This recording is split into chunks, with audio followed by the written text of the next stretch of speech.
How to turn on or turn off backup photos and videos to Google account on Samsung Galaxy S26 Ultra. Let's start the video. First of all, go to App Library. Here, click on Settings app. Now in Settings, scroll down and click on Accounts and Backup.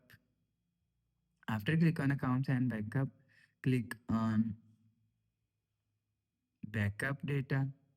After click on backup, click on photos and video if you want to turn on or turn off backup photos and videos. So if you want to turn off backup photos and videos, so turn off this button. After turn off this button, you will see photos and videos backup is turn off. If you want to turn on photos and videos backup, so turn on this button. After turn on this button, you will see backup photos and video is turned on. So you will turn on or turn off backup photos and videos from here. After the process, go back to home screen.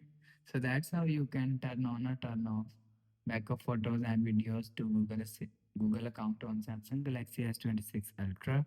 If you like the video, please subscribe. Thanks for watching.